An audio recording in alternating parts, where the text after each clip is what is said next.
Hello again everyone, welcome back again di Bitcoin Update. Di pergerakan hari ini, Bitcoin have a very blast move. Udah ngejar ke $46.000 dan $47.000 udah di depan mata guys ya. Ini adalah salah satu key level yang kita sempat mention dalam beberapa waktu terakhir ya. Bullish back, 47k is on the line. Ini sekitar 26 harian lalu ya sebetulnya teman-teman sekalian. Until we have a FUD dari media. Tapi di sini saya sampaikan ya teman-teman bahwa ini harusnya bagian dari manipulasi untuk mencari likuiditas. Dan ya waspada manipulasi harga di Senin pagi.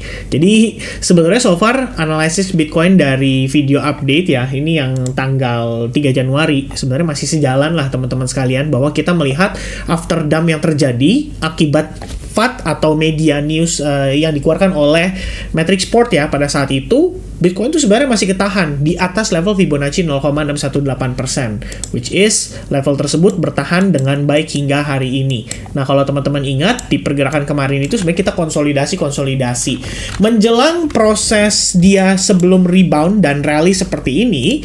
Itu sebenarnya ada satu kondisi yang saya perhatikan, dia membentuk semacam ascending triangle pattern, which is ini di video terakhir saya lihat teman-teman ada beberapa yang panik ya. Jadi kayak dia bilang wah ini kayaknya masih turun nih ya kan, kemudian lihat kok malah turun gitu. Nah, mana sih teman-teman sekalian ya, ini kebanyakan dapat ini malah dapat komen-komen dari orang-orang yang scammers ya teman-teman sekalian. Ini harap hati-hati sih teman-teman sekalian. Nah, ya ada beberapa yang komen soal BTC is about to going down ya, dan saya pikir ini komennya udah dihapus juga kayaknya teman-teman. Makin longsor nih ya dari serba-serbi. Profit 100% di altcoin sekarang tinggal 40%, bingung mau jual dulu apa gimana ya. Sebenarnya kalau udah spot account sih sebenarnya di keep aja ya, sampai next halving juga udah oke gitu loh ya. BTC ketika melihat video ini ya. Dan sekarang ya kita melihat ada pergerakan. Nah, teman-teman sekalian, by the way, ini yang memang selalu kita waspadai ya. Senin pagi itu bisa jadi proses manipulasi di market. Jadi kalau kita lihat, ini sebenarnya memberikan liquidity guys. Ya, Anda harus notice bahwa proses penguatan yang terjadi ini sifatnya itu bisa menjadi sebuah kondisi untuk mencarikan liquidity di market. Ya, maksudnya gimana, Vin? Maksudnya gini, ketika harga turun, ini orang yang mungkin udah set buy limit atau buy duluan, ini udah kena stop loss gitu. Jadi dia terclose positionnya, panic selling, probably mereka melihat ini adalah kondisi di mana market akan longsor, di mana sebenarnya di previous update ya Zilliqa saya sempat mention bahwa Bitcoin itu sebenarnya kalau balik time frame 4 jam kita masih konsolidasi gitu loh, kita masih building order. Dan seperti yang saya mention sebelumnya, indikasi yang kelihatan ya dari Bitcoin dominance yang naik ya kan. Cuma kali ini guys, good newsnya adalah USDT dominance main thread ya turun. Ini tadi kita sama-sama bahas pada saat lagi live session ya bareng teman-teman Advance Group. Kita ngelihat bahwa ini udah breakdown nih ya. Ini harusnya market structure shift ini memberikan kondisi atau konfirmasi bahwa ini market akan kembali masuk ke dalam kripto ya. Antara dia hanya masuk ke Bitcoin atau altcoin juga kebagian, walaupun nggak sesignifikan pergerakan pada Bitcoin, tapi minimal tetap kebagian. Jadi sebenarnya ada situasi yang menarik nih untuk kita bahas seputar altcoins. Kalau teman-teman agree, mungkin kita boleh bantu likes buttonnya teman-teman, dan boleh type yes di kolom komen. Tercapai mungkin 750 likes lah ya, naik dong standarnya dari yang sebelumnya kan. Kalau 750 likes, kita live lagi minggu ini teman-teman ya, tanggal 13 atau tanggal 14 kita live lagi teman-teman ya. Kita bahas lagi pergerakan market, karena memang dari previous update yang waktu live streaming kemarin kita ada update beberapa nih teman-teman ya. Ada RNDR, kemudian ada Filecoin, ada JRT. Ya mungkin kita coba ngintip sedikit ya bagaimana progresnya nih sejauh ini. Kalau kita lihat RNDR, I think we have reaction ya coming from the support level yang kita sudah mention pada saat live streaming waktu lalu kita bahas ya, sekitar $3,538. Saya sempat sampaikan bahwa level itu harusnya menjadi area yang menarik untuk teman-teman consider melakukan akumulasi kembali. Nah, kemudian kita punya Filecoin ya. Filecoin juga sama nih, dipertanyakan sama teman-teman kan, kira-kira gimana by progressnya. Kalau Filecoin sendiri sayangnya dia gagal ya untuk mempertahankan momentumnya di time frame daily, but at least kalau kita lihat ini di salah satu area demand tuh udah ada reaction yang cukup positif Ya kita tinggal lihat aja gimana proses perubahan struktur yang terjadi pada time frame kecil. Jadi kayak 1 jam, ya gimana nih, dia harus berhasil atau valid breakout dulu dong dari area support resistance ini. Baru kemudian kita bisa asumsikan bahwa wah ada potensi nih Filecoin minimal bisa nanjak lagi gitu. Ya, dan masih banyak lagi di sini ya, ada GRT, kemudian BCH. Ya, BCH by the way menarik sekali teman-teman. Tadi saya sempat mampir lihat sedikit Bitcoin Cash ya, karena juga saya dalam posisi memantau ya, pengen memastikan untuk dapat harga yang oke lah untuk Bitcoin Cash ini sebelum nanti kita ngelihat dia breakout sangat-sangat impulsif gitu. Jadi so far dia maintain di atas trendline dengan cukup baik, dan ya masih banyak lagi ya. ICP by the way, ini juga sama nih yang paling banyak ditanya sama teman-teman ya. ICP so far so good. I think kita udah ngelihat harga retest tuh mendekati level 9,9 ya. Belum sampai sana karena sebenarnya udah ketahan duluan nih di area SNR ini ya. Ini ada SNR kecil ya di kisaran level 10,54 ya. Ini kalau tepatnya sekitar 10,36 bawahnya, habis itu langsung mantul lagi dan react cukup positif. Nah, market malam hari ini pergerakannya lumayan luar biasa ya. Sebenarnya ada satu yang tadi masuk ya beritanya teman-teman, diupdate oleh Bitcoin Archive dari Twitter. Jadi dia bilang katanya full Bitcoin ETF fee nih. Ini rencananya atau schedule-nya gitu loh. Udah ada fee-nya guys ya.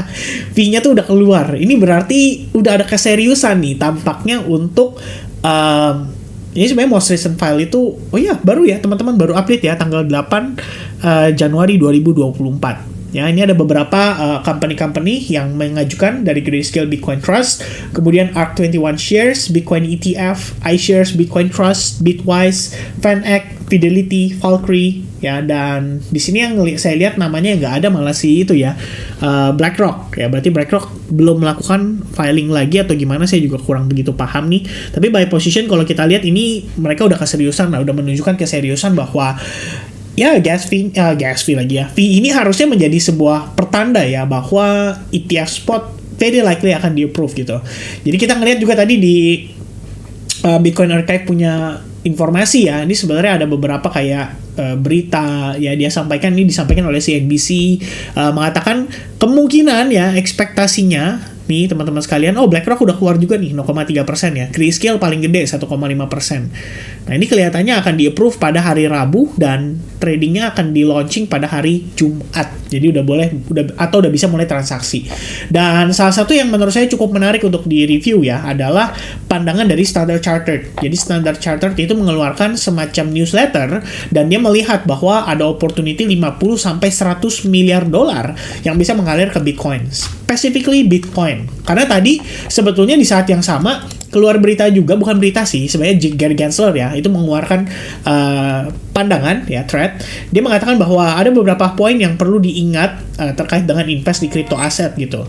Salah satunya adalah investment in crypto asset also can be exceptionally risky and are often volatile. A number of major platform dan crypto asset have become insolvent and or lost value. Investment in crypto asset continue to be subject to significant risk. Sebenarnya kalau teman-teman aware, ini dia ngomongin soal crypto asset bukan Bitcoin. Ya, it's totally different between crypto dan Bitcoin ya, teman-teman.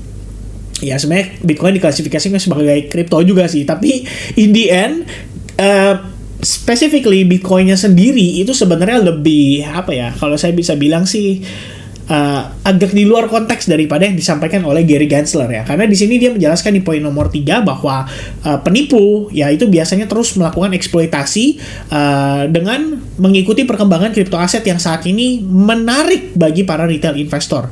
Jadi lebih gampang untuk bikin scam, lebih gampang untuk memainkan skema Ponzi, pyramid scheme dan lain-lain gitu ya. Dan mungkin ini juga menjadi satu buah pertanda ya. Sebagian orang percaya bahwa ETF spot very likely akan di-approve. Salah satu reasonnya adalah karena ya Gary Gensler mengeluarkan statement yang lebih defensif.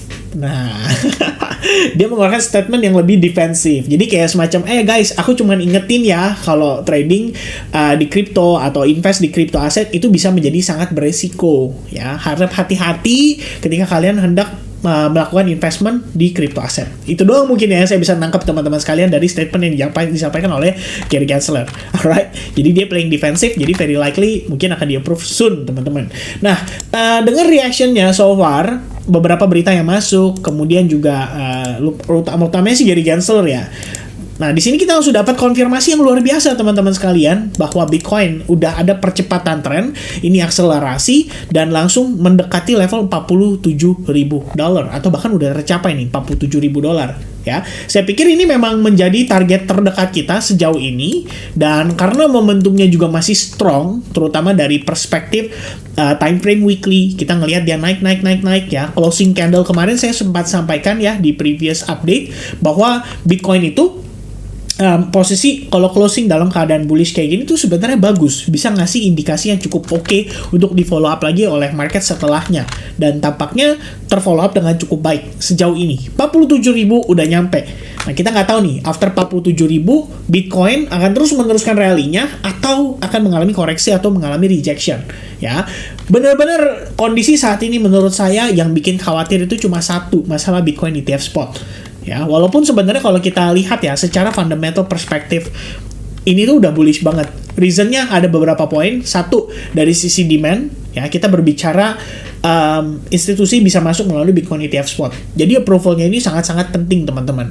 Meanwhile dari sisi supply, Bitcoin halving itu mengurangi block reward yang mengurangi reward yang didapatkan oleh para miners, yang artinya supply-nya juga ya walaupun ada pertambahan, tapi sifatnya lebih sedikit dibandingkan halving sebelumnya.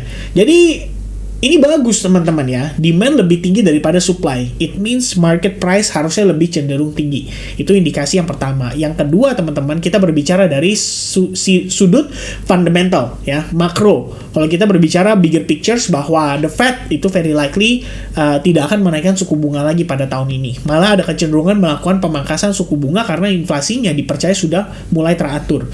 Jadi kalau kita lihat ini masih ada satu movement lagi yang kita bisa anticipate untuk seminggu ini, yaitu CPI. Dirilis pada hari Kamis. Yang ini Kamis waktunya kita by the way guys. Sementara waktunya mereka itu harusnya bener gak ya? Harusnya Rabu ya teman-teman ya. Ya pokoknya gitu deh ya.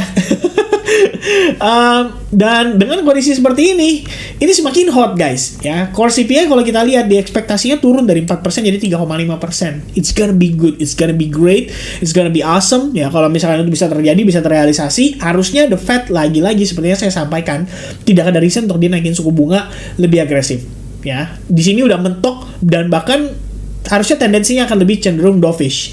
Dan dari statement Jerome Powell beberapa waktu lalu yang cenderung dovish itu yang bikin Bitcoin nanjak loh. Dari harga 37.000 menjadi kisaran 38.000 dan setelahnya dia break high. Terus naik kencang sampai di kisaran 44.000 ya. Awalnya 45.000 lah dia udah mulai ketahan teman-teman. Ya kalau teman-teman nggak percaya, ya mungkin saya tarik balik lagi nih biar kasih lihat teman-teman ya. Ada istilahnya ada konfirmasinya ya, nih tanggal 30 November 1 Desember ya, kita lihat teman-teman 1 Desember ya, perhatikan baik-baik. 1 Desember itu Jerome Powell speak ya jam 11 malam. Nah setelah tanggal 1 Desember Bitcoin akhirnya close di atas resistance $38.600. Nah hari ini Bitcoin nanjak setelah ada statement Gary Gensler ya. Ini bukan kebetulan, tapi saya rasa ya biar gimana pun suka tidak suka mau tidak mau faktor ekonomi makro dan juga faktor saat ini ya di Amerika apalagi kayak SEC, waduh ini berarti semua benar-benar memegang pengaruh penting juga untuk pergerakan daripada kripto secara garis besar. So guys, dengan kondisi seperti sekarang ini ya saya bisa bilang manage your portfolio dengan proper. Ya, jangan terlalu over-risking, terutama buat yang lagi trading di leverage atau trading di futures market, you have still to be safe. Walaupun kita ngelihat Bitcoin-nya nanjak, ini diiringi dengan Bitcoin dominance. Jadi very likely altcoins-nya akan lagging atau delay nih impact-nya teman-teman. Nah, makanya saya bilang gini, menarik nih, habis ETF spot nanti hari Rabu, kita lihat pergerakan kayak gimana, Sabtu kita live dan kita discuss bareng-bareng. Gimana ya kalau teman-teman agree, again bantu 750 likes button dan type yes di kolom chat atau kolom komen. That's it guys. Oke, so for now a little bit update buat teman-teman semuanya. Bitcoin posisi udah nanjak. Dalam 5 jam lagi kita akan ngelihat closing time frame daily. Saya belum tahu kira-kira closingnya akan seperti ini atau tidak, tapi mudah-mudahan demikian. Dan kalau demikian bahkan somehow Bitcoin bisa bermain di atas $47.000. Ini bakal lebih masif lagi dari yang saya duga, teman-teman ya. Istilahnya dari yang kita expect bakal bisa lebih kenceng lagi. Bahkan dia bisa ngejar sampai ke $52.000. Dan kalau teman-teman notice, kita lihat lagi nih teman-teman sekalian dari perspektif time frame monthly ya. In case dia berhasil break nih terhadap area ya 47.000, 48.000, ini harusnya the next area kalau misalnya mengacu pada time frame monthly itu adalah all time high sebelumnya.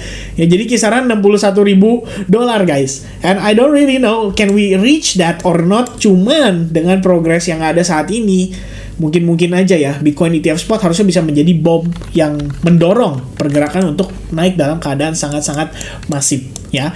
Whether setelahnya akan ada dump atau apa itu urusan nanti. Yang penting kita euforia dulu, kita lihat dulu Bitcoin naik. Alright, so yeah, I think that's gonna be the update. USDT dominant still deploying. Kita ngelihat dia masih turun banget signifikan. Ini artinya money flow kebagian juga harusnya ke altcoins ya. Mudah-mudahan ada opportunity yang teman-teman bisa manfaatkan di sini. Dan personally guys, for Bitcoin right now, I think kita udah ngelihat dia bergerak dengan sangat impulsif. Dia udah break dari seluruh area resistance-nya. Supply juga sudah berhasil di take out. Ya ini kita tinggal update aja sedikit nih teman-teman untuk analisis kita sebelumnya.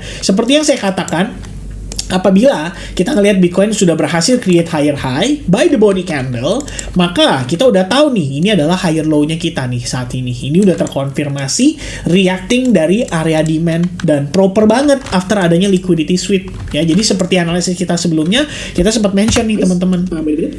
Ya, ini kita pakai Fibonacci-nya $2.500 berdasarkan Fibonacci 0,618%. Teman-teman kalau lihat time frame panjang, sebenarnya comparison dari sini sih. Oke, ini impulsif, kita penjelasan soal pullback.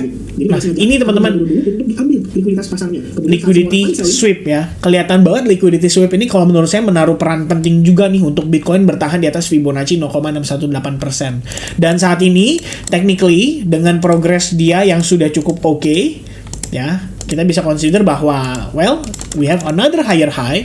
Dan jikalau seandainya nanti nih teman-teman ngelihat ada koreksi, please nggak usah panik ya. Koreksi itu adalah potential untuk higher low-nya lagi. Jadi kita bisa ngelihat sequence itu masih bisa terus berlanjut as long teman-teman sekalian kita nggak break dari exponential moving average 21 time frame daily. Maka technically kita baik-baik saja guys ya. Dan kondisi dia udah breakout kayak gini, I think we are fine. We can still follow up the market untuk naik create higher high lagi. Mudah-mudahan momentumnya terus berlanjut. Apalagi udah lepas nih dari EMA 8 dan EMA 21. Biasanya sih kalau kondisi kayak gini, very likely kita bisa ngeliat pergerakan yang impulse dan powerful. For example, like this one. Ya, like this one, like this one. Oke, hopefully teman-teman, hopefully kita bisa lihat penguatan ini juga mempengaruhi altcoins yang lainnya untuk bergerak dengan agresif. Alright, so I think that's gonna be the update for everybody. Thank you very much guys for watching this video. God bless for everyone. Have a nice day dan selamat beraktivitas kembali. Cheers and goodbye, bye bye guys, bye bye guys. Bye.